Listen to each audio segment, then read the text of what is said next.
Hey, welcome everybody to a special edition of Off Day with Ballpark Nation. Andy's off today. I dedicated the opening credits to, we're supposed to have a special guest join us here in a second. And also, if you remember 80s kids, that's from Perfect Strangers. Andy and I, you might not know this, are distant cousins. So not quite cousin Balky, but we're going to be welcoming our cousin from across the pond a little bit later on, George from Astros Fans UK. But a lot going on with sports that covers on this show. We've got football tomorrow. We've got baseball still happening right now. And unfortunately, still no news as far as what the Astros are planning to do. And I know that the logic dictates that it should be no news is good news, or at a minimum, no news is the same news. But it is not. That's not the case. So with Jim Crane always has the final say on things.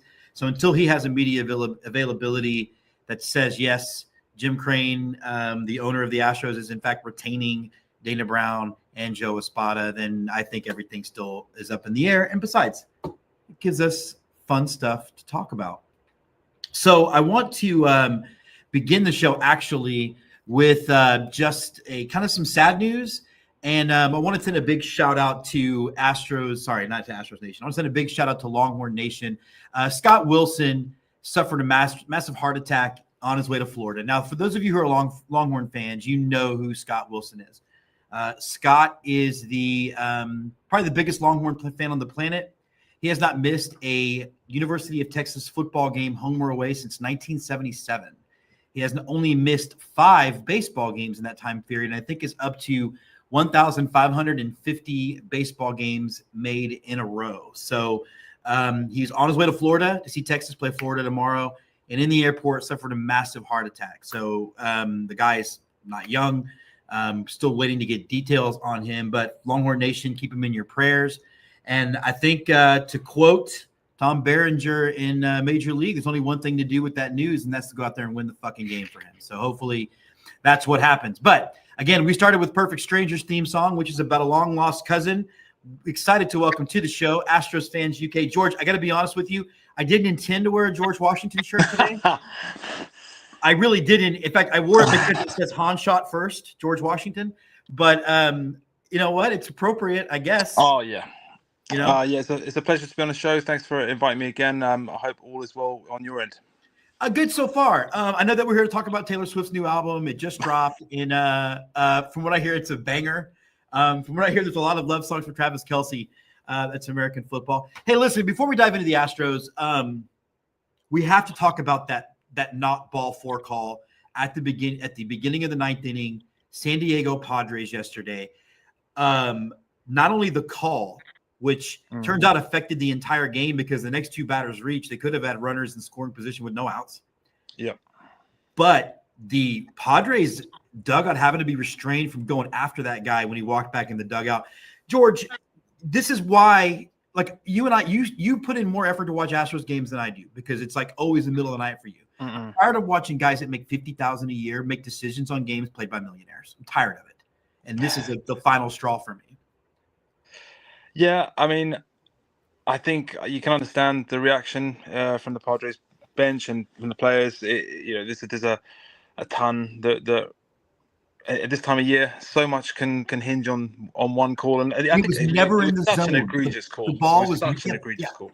The ball was never in the zone. Never. Not even close. Like these, I mean, if you're looking at it on the graphical representations aren't always it's telling you the whole picture, but I think that when it's that far away from the zone, yeah, that's a pretty damning indictment on that on the umpire, and also just another ringing endorsement of bringing in ABS for next season.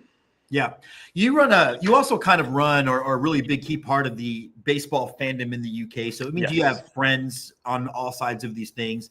Yeah. I kind of decide who I want to win by my loyalty to people. I don't care about teams anymore. As long as the Seattle Mariners don't win the World Series, I'm going to be completely okay with that. I'll get into that why later because it's probably not why you think. But any fandom, like, are you like, oh, I have a lot of Yankee fans, so I'm happy for them, or how do you sit with this? Let's wind that back a second. So who are you rooting for?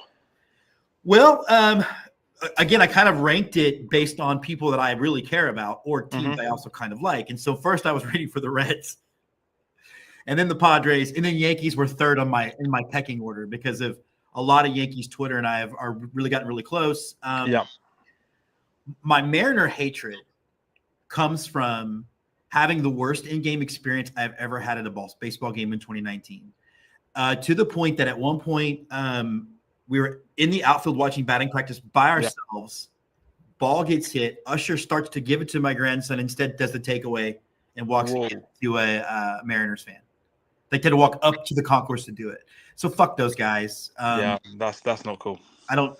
To me, it's beyond that. But what about you? I mean, you've got all these like others UK accounts you're helping. Yeah, I mean, you should see the group chats are quite interesting. Seeing people, I have to be honest. Like during the season, I put so much effort into following the Astros. It's really difficult to actually keep up with who's doing well and who's doing this and that for the other teams. So it's interesting to get different perspectives on things.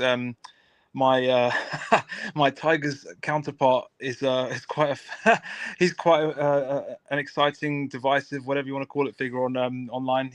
Chap called Jed. He's very entertaining one way or the other. So he's kind of freakouts, whatever you want to call it, when during that Tigers meltdown over the last month, and then obviously this series where they've managed to get the last laugh against the Guardians. I think just to preface it, I was hoping the Guardians were going to win it all, so I'm done already. I'm out. But I would say that my bracket is 4 for 4. I picked all 4 of these wildcard series correctly, and I'm unfortunately. I see the Yankees beating the Phillies in the World Series. I hate to say it, but it's that's where I'm at. That's going to be a toxic online World Series. Yeah, I think fan bases that are. Yeah, in terms of who I want to win from who's left, the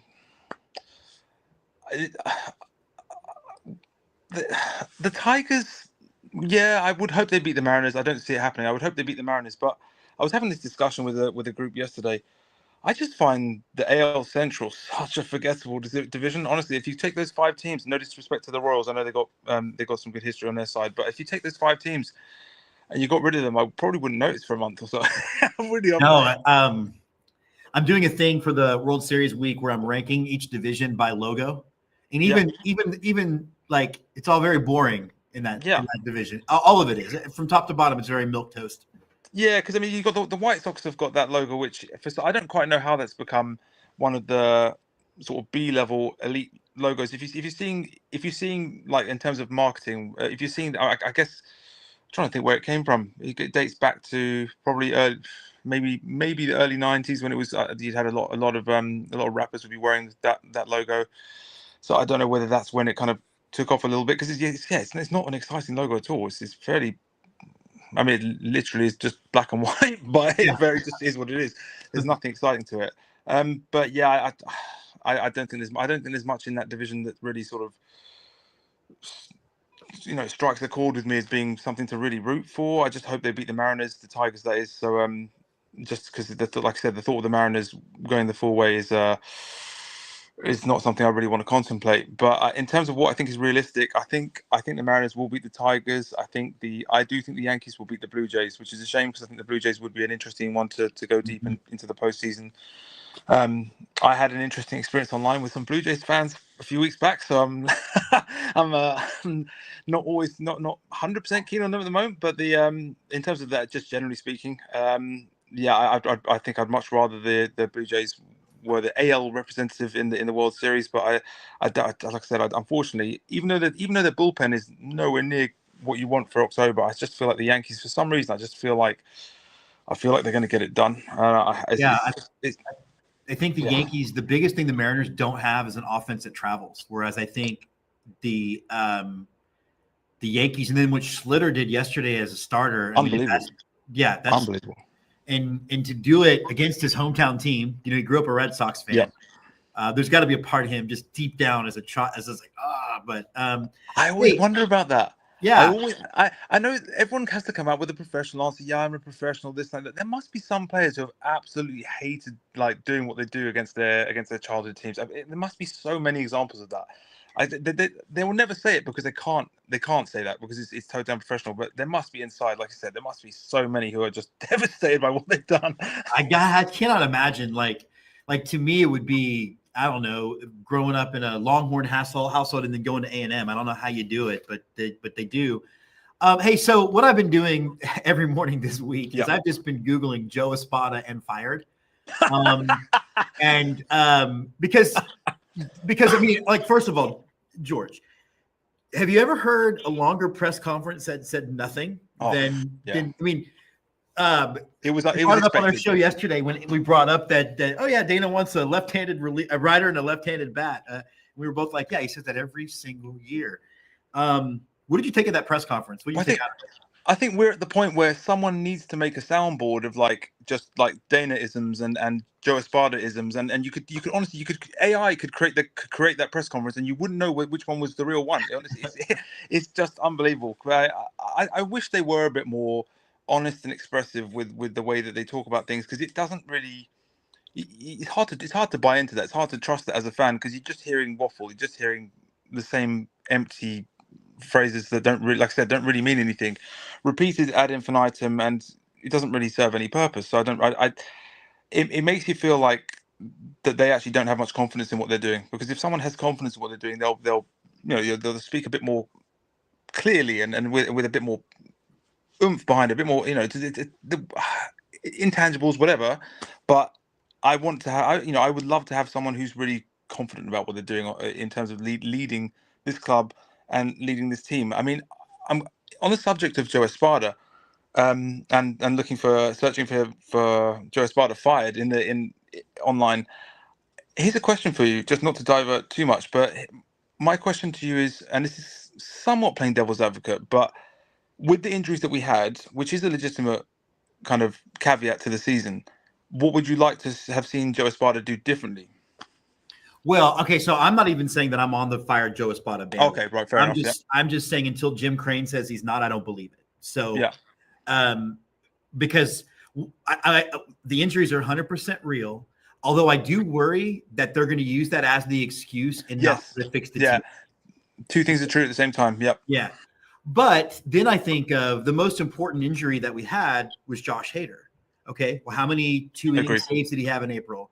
How many times did he go in with the game tied? How many times did he go in with the game up 4 runs? That, to me, if you have a healthy Josh Hader, we're in the playoffs. We may even have the first round bye.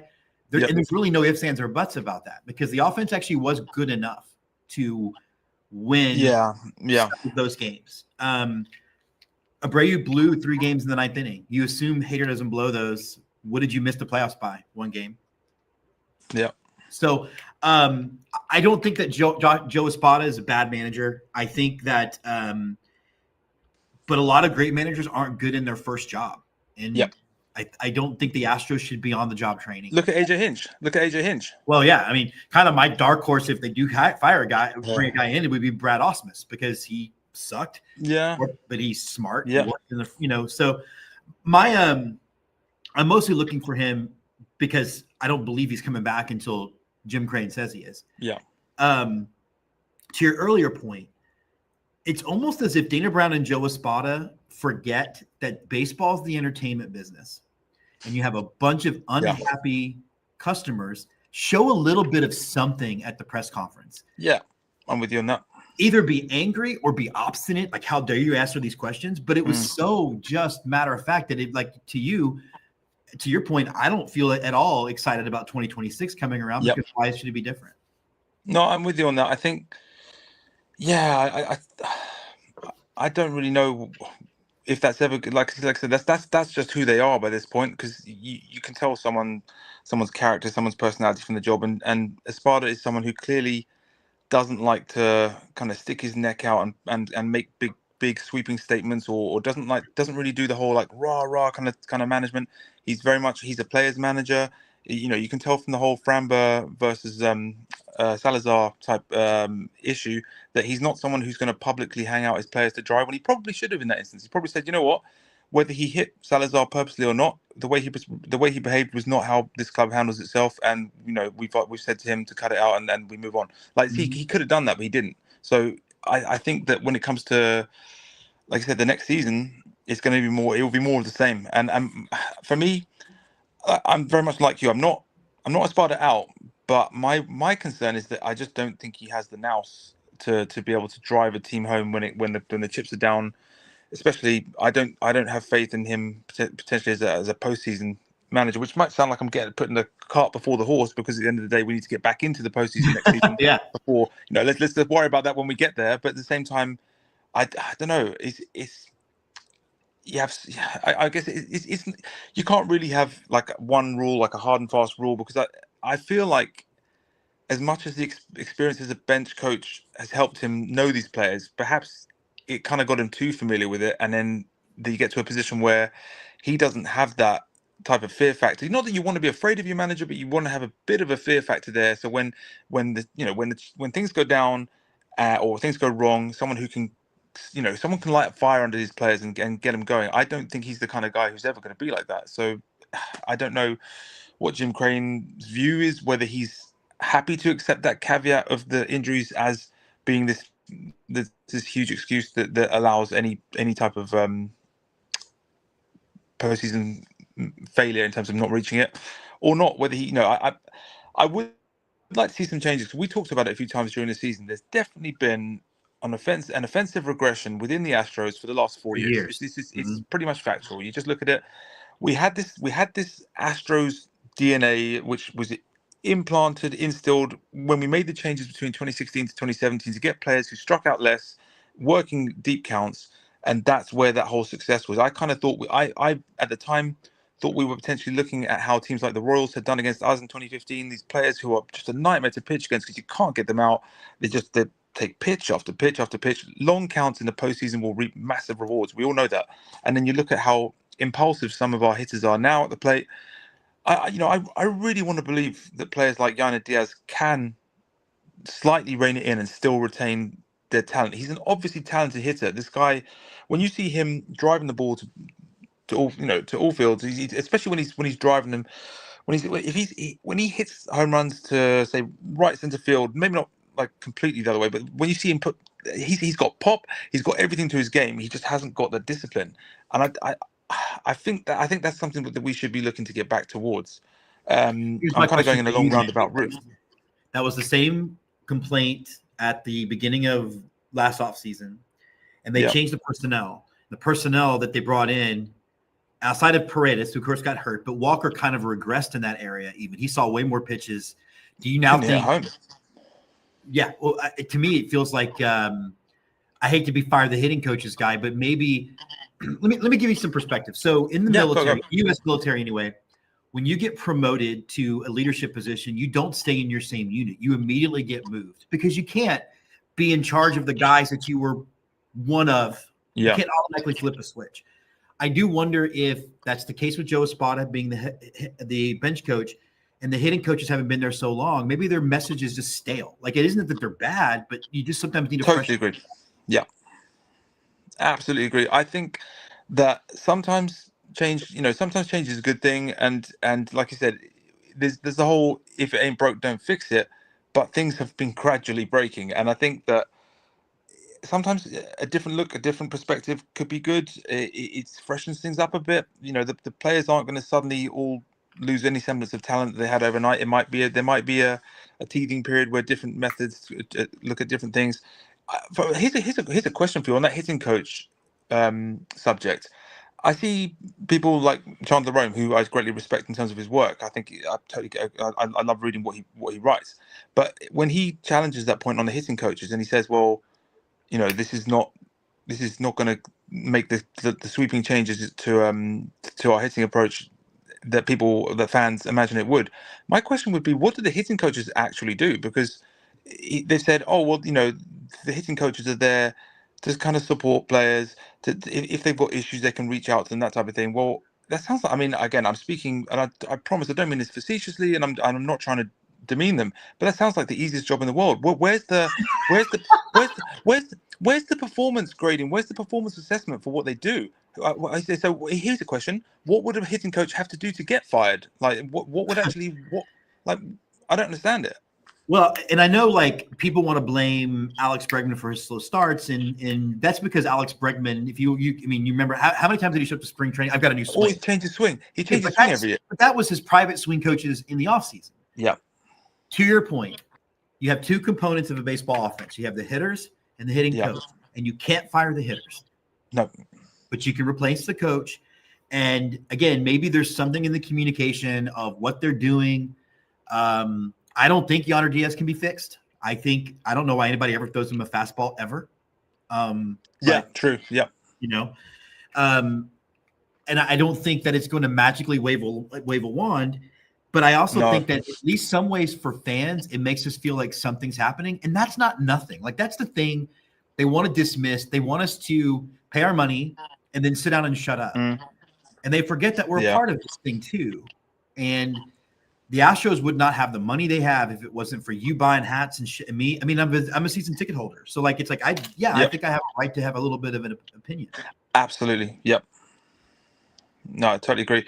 I think, I think that the Astros in the Jim Crane era have distanced themselves from the fans a bit, and I think that might sound harsh. You know, we're reminded at the start of every homestand about every merchandise deal, every day dedicated to this, etc. That we're the last time it just pissed me off. I was like, okay, yeah. There was one. Yeah, I think you know the one. There was one where we were losing a huge game, and I was like, guys, what are we doing? I don't care about.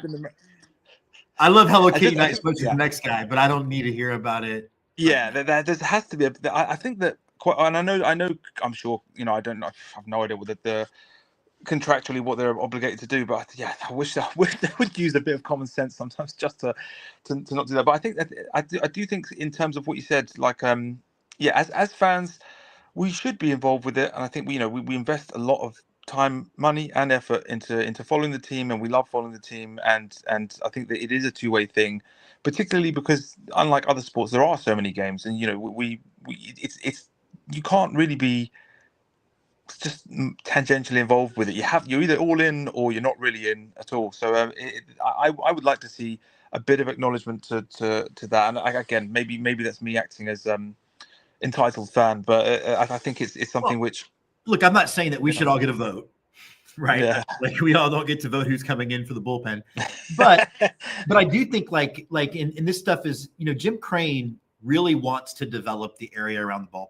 You've been to the ballpark because a lot of those businesses are not even open anymore, and he's trying to build essentially a ballpark village like they have in Atlanta. Yeah, I think he's smart enough to know that he can't do that if we slip back into being perennial 500. Yeah, 100%. And so I have a feeling that is why I don't think Joe Espada's job is safe. I think Dana Brown's job is safe, but I want to ask you something. Chandler Rome had an amazing article about the trade deadline. And he said, you have to take out the Correa trade because that was a Jim Crane trade. Yep. His guys, part of why Cam Smith burned out at the end is the guy they were supposed to platoon him with that they got in the deadline, Jesus Sanchez, became unplayable. It was a disastrous trade deadline for Dana Brown. Jesus Sanchez, my goodness. Likeable guy, but had a great first series. That's where it ended. Yeah. Oh. Had a great first series and then just nothing. There's only so much I can hear I can listen to Todd Callis and Jeff Blum talk about his smile. It's like yeah, he does smile at everything, but I need him to hit something, please. I have a couple of friends who are Marlins fans, and they were like, "Oh yeah, look after him, he's good." I was like, "Well, didn't really see much of that, unfortunately." You have him back. Yeah. Didn't really see much. The deadline didn't go well, and I think that unfortunately, Dana Brown stuck all of his chips in on the guys returning from injury, hitting the ground running, and then wow, we've got this amazing 7-8 man pitching rotation which we can utilize in any which way possible. But then unfortunately they came back and Arrighetti was all over the place. To be fair, that was a different type of injury from the others, but he came back and it didn't happen. Then he got injured again. I've never been a big believer in Arrighetti, though. I think he is a number 3. He's definitely number 3. Yeah, Andy on our show, he thinks he's got I think Javier has way more upside. At least we saw that at the end of the season. He did get better. Yeah, Javier frustrated me because just switching to Javier frustrated me because I think it looked when he was pitching in those last few starts, it looked like he didn't believe in himself, and I was like, dude, when he got the little wobble out the way at the start, like I said, he was nailing it. He was locked in, and I was thinking, just back yourself. He's the kind of guy who's quite quiet. He doesn't, he's not going to be throwing himself around, which is fair enough. That's not everyone's personality, but I'd like to see him kind of lean into himself a bit, just go for it. Like he's got so much talent, and we've seen that he's still got that. Maybe not got quite the same level of electricity on that fastball the invisible that he did prior to the injury. But who knows? Maybe with another off season of grading himself up to get ready for next year, he may have a bit more life on that. But yeah, I'm with you that he's still got it. It's just a case of whether he's able to be close to where he was before. Arrighetti, I maybe I'm placing too much faith in those starts against there was one against the Phillies last year where he was amazing. Then there was one against there's another one which I'm forgetting. It might have been, I can't remember whether it was the Yankees or another team out in the East. But yeah, he's the kind of guy who I think needs a lot of rhythm. Needs to be kind of, if he's stopping and starting, if he's coming back from injury, and if he's not kind of hitting that every 5 days, I'm doing my thing. I think he's someone who's maybe not. I don't know. I mean, I'm rambling a bit, but I still want to believe in Arrighetti. Long story short, but yeah, it was a bit worrying this season, to be honest. Okay, I want to go through a couple of Astros legends that and give me your forecast on whether we see them again. And the first one I'm going to bring up is just what a tragic turn of events. I think I saw you express something very similar to you of Luis Garcia. I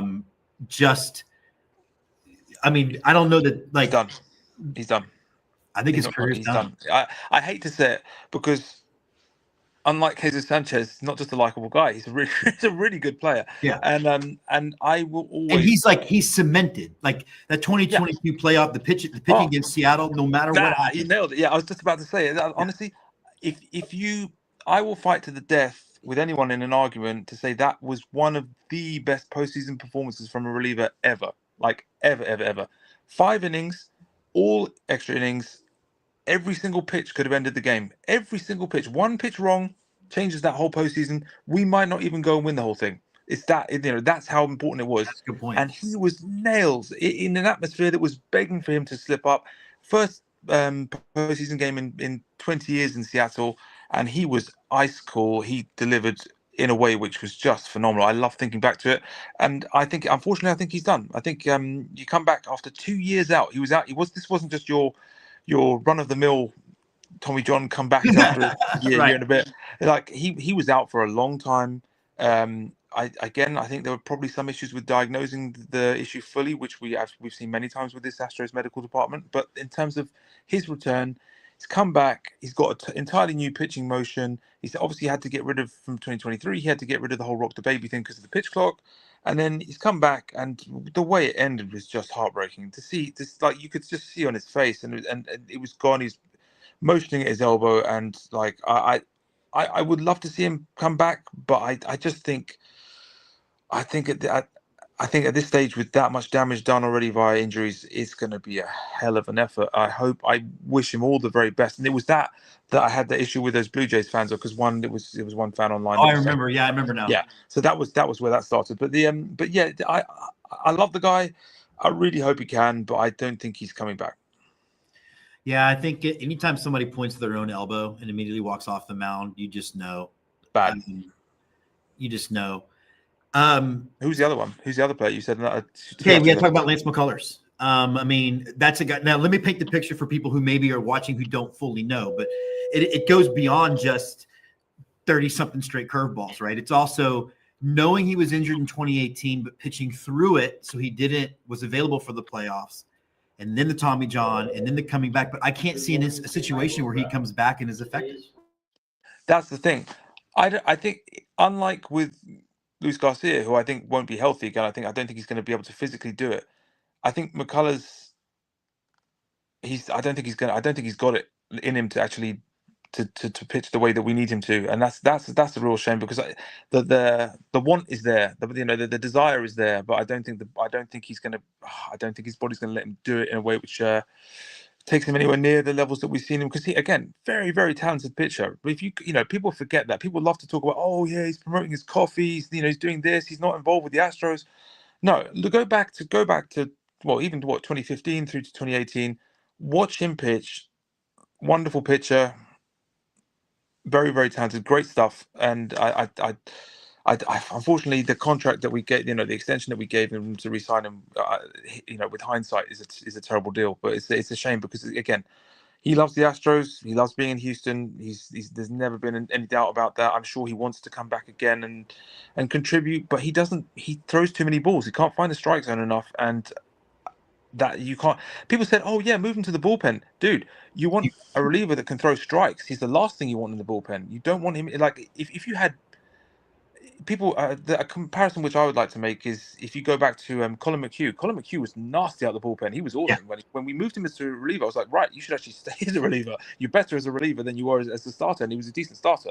But with Lance, I don't see it. He's not that kind of pitcher, and now with the mileage and with the various different injuries that he's had, it's going to be a tough road. I see a world where he retires and becomes part of the front office in some kind of way. Yeah, that'd be pretty cool. I think he's the kind of guy you'd love to keep him around. But how many years has he got? Has he got 1 or 2 years left on his contract? Next year would be his last year on this deal, I think. Yeah. The thing is, you can't, and you can't send him anywhere else, because respectfully, no one's going to want that. So there's no other team out there that's going to give you anything worthwhile to trade him. So you can't do that. So it's unfortunately, I think we're going to have a year next year where, at some stage, things go wrong for Lance. I hope not. I hope I'm wrong, but I think that he will keep pitching. He'll get a chance, and it unfortunately won't go well. I think the frustrating thing for us, and this might not even be something you're like aware of, but Houston is like the medical leader in the United States. Like, I have heard. Yeah. So for us not to be able to diagnose a broken bone or a broken hand, it's shocking to me. Like, it's just go right down the street. I mean, we have, I don't know. So there's too much swelling. You can't check it. There's too much swelling. There's too much inflammation. Yeah, too much. Yeah. As we get ready to wrap up, then where do you put the over under on Joe Espada coming back? And if he doesn't come back, are there any names that you think, oh, that would be intriguing, including Sports Illustrated talking, I guess, now about AJ Hinch coming back? It's always a case of, you be careful what you wish for, but I think he's coming back. I think he will get another chance. I think, like you said, unfortunately, I believe that the club will use the injuries as enough of a caveat to say go again and try again. I think the two things are true at the same time. The injuries were a caveat, but we also can do better than Joe Espada. Again, I don't think Joe Espada sometimes helps himself by being fairly abrasive with the media, which is in a slightly weird way, not in a kind of aggressive way, but in a sort of strange passive aggressive way, which I don't really get that, and I think that he would do better to try and not react in that way. But give me Dusty Baker's sarcasm, or just be an asshole, but don't be this kind of weird, like a child. Yeah, because it's not a very likable quality when you're listening to it. So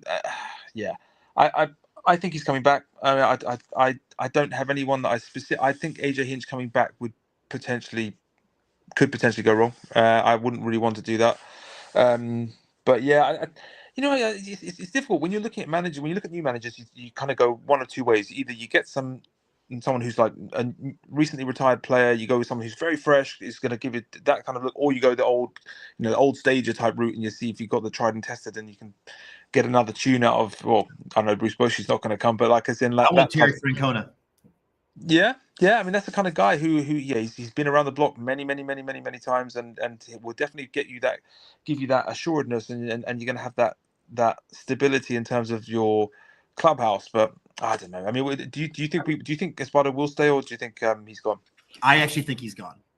Okay. I do think he's gone. And again, I don't have you know me well enough to know I don't care one way or the other, and I'm going to rally around whoever it is. What I like about Terry Francona is I do think, with an older clubhouse, but Terry Francona got a lot out of those Cleveland teams that weren't very talented everywhere else. I mean, they had good pitching, but also he wasn't afraid to bench Trevor Bauer immediately. So that shows you something.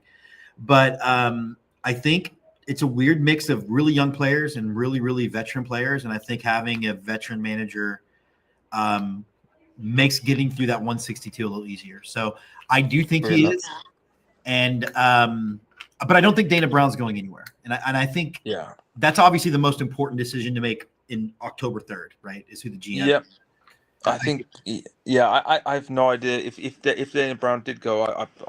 I front office appointments is definitely not my area of specialty, so I would have no idea who would be a good candidate to replace him. But But I'm like you do. I do worry a little bit too much about trying to get the band back together too much, right? Like, AJ Hinch did manage a Detroit team that had the biggest collapse in baseball history in a division race. Absolutely.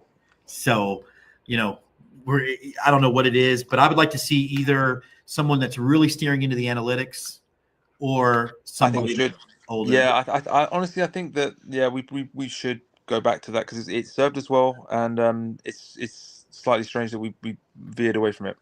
Yeah, and I'm hoping that we'll see with Dana Brown and this thing, but I don't know how much of you think part of the factor is that there might not be baseball in 2027. So does Jim Crangan will make a change anyway? Yeah, I mean, on that subject. Sorry, very brief tangent. I'm that would be such a kick in the proverbials because I just look at Altuve and I'm desperate for him to get to 3,000, and if we lose the season, that's not going to happen. He's already lost one. He lost one for COVID. Yep. He lost 100 games to COVID, and if we lose the whole season, now I'm hoping that he's got enough other numbers that the writers are going to overlook that. But I just want that 3,000 so much, honestly. So does Jim Crane. Yeah. So there's a lot of merchandise you can make with 3,000 on it after that. So yeah, I'm telling you, I saw what they did when Biggio was chasing that, and the team was bad. All right, that's going to wrap us up for Off Day with Ballpark Nation. Thanks to George for jumping on us. Andy, I will be back Monday to wrap up. Hopefully, we'll have more Astro stuff to talk about. We'll talk baseball playoffs, and then we both have the Longhorns and Aggies winning this weekend. And again, send out your prayers to Longhorn fan Scott Wilson. Hopefully, he pulls through. For George and for Andy, I'm Jim. This has been Ballpark Nation Off Day.